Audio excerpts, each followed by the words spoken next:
좋았던 점은 뭐 너무 많아서 뭐 정말로 너무 많아서 뭐라고 얘기해야 될지.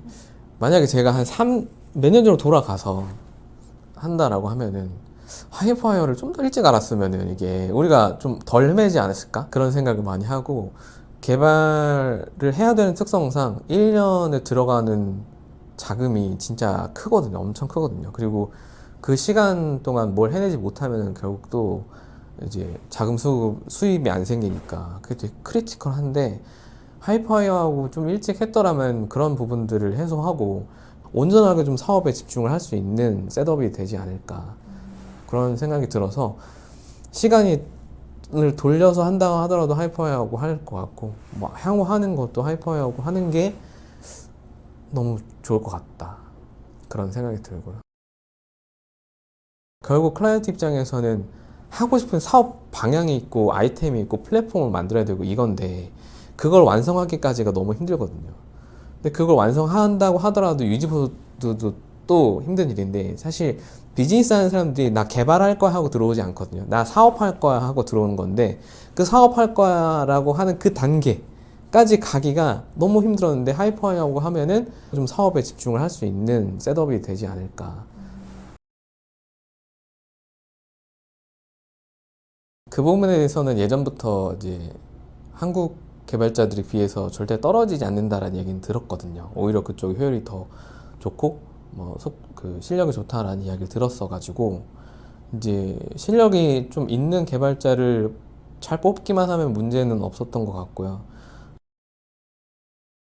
좋았던 거는 그 부분에 있어서 이제 뭐 코딩 테스트 같은 걸 직접 해주시고, 이 개발자들에 대한 어떤 능력치에 대한 리포트를 주시니까 그게 되게 좋았던 것 같아요. 저희 입장에서는 한국 개발자를 뽑는다 하더라도 개발 비전공이니까 코딩 테스트 하기 일단 힘들고, 레퍼런스 체크를 하더라도 이거를 어디까지 이 사람이 직접 한 건지, 이거를 구현하는 데 있어서 코드를 잘 짠 건지 못 짠 건지 검증이 안 되는데, 이제 코딩 테스트까지 해서 면접을 딱 봐서 이 사람의 성향까지 알려주시니까 오히려 그 부분에 대해서 좀 더 나았다. 퍼와이어는 이제 처음에 제가 찾아본 건 아니었고요. 다른 개발자분의 소개로 해서 알게 됐었고, 저희가 이제 개발을 직접 하는 건 좀 문제가 있었다 보니까 뭐 이제 인력 관리라던가 인력 수급에 대한 문제가 있어서 좀 외주로 해보면 어떻겠냐 해서 소개로 알게 됐습니다. 네.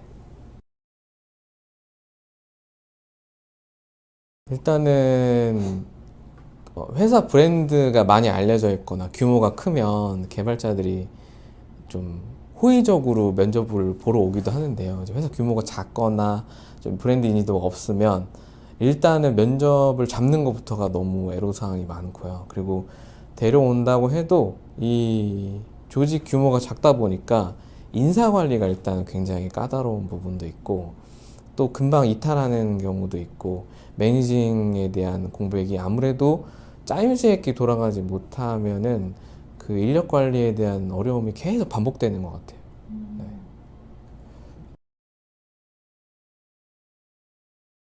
확실히 해결이 됐다고 생각을 합니다.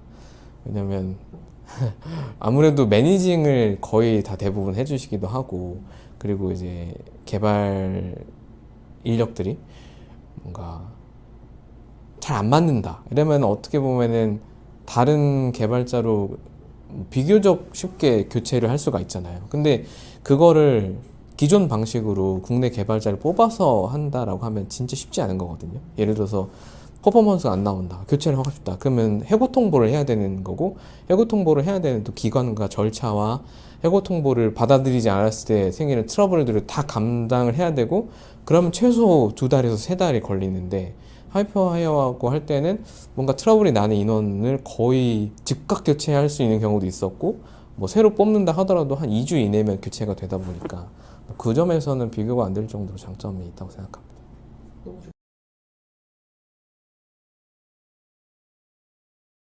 아무래도 이제 언어가 다르다는 게 제일 컸고요. 그리고 언어가 다르면은 핑퐁을 해야 될 게 많거든요.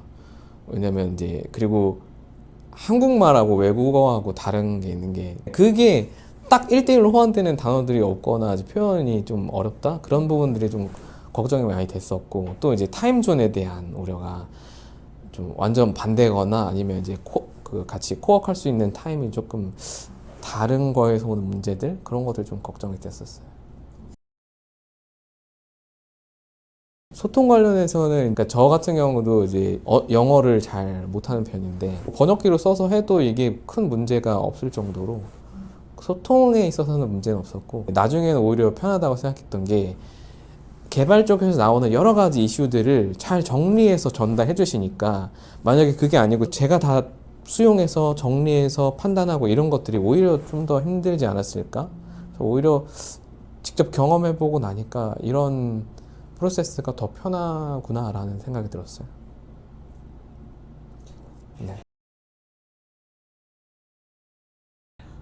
우선은 이제 개발자들마다 성향이 다르겠지만, 러비팀에 함께하고 있는 개발자들 같은 경우에는 좀 자기 일처럼 그래도 이거를 처리해 주는 것 같아요. 그러니까 한국 개발자들 뽑는다 하더라도 대부분 나이대가 좀 어리잖아요. 자기 할 일만 하고 그냥 끝이거든요. 난 여기서부터 여기까지 일했으니까 끝. 내 할 거 있으니까 끝. 뭐 이런 식이에요. 근데 러비팀에 있는 개발자분들은 일단은 동기부여라는 거에 대한 개념이 크게 중요하지 않아요. 그러니까 해야 하니까 하는 일이고, 내가 맡은 일이니까 이걸 해낸다라는 그 자체로 그냥 끝나는 거라서 일일이 막 비전 제시해야 되고 이럴 필요가 없고요.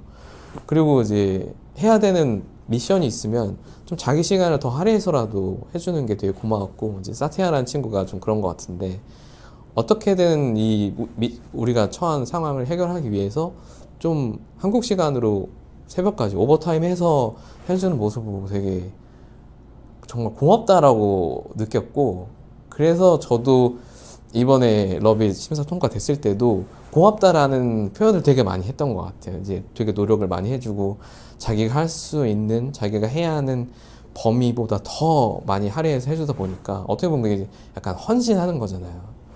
그런 태도들이 정말 고마웠던 것 같아요. PM이라는 게 저는 중요하다고만 알고 있었고, 그리고 저도 이제 막 여러 가지 개발을 하면서 경험을 해봤던 게, 뭔가 이 개발이고 디자인이고 기획이고 전체를 아우를 수 있는 컨트롤 타워가 필요하거든요. 근데 저희 기존 회사의 고질적인 문제가 그 컨트롤 타워가 없다는 거예요.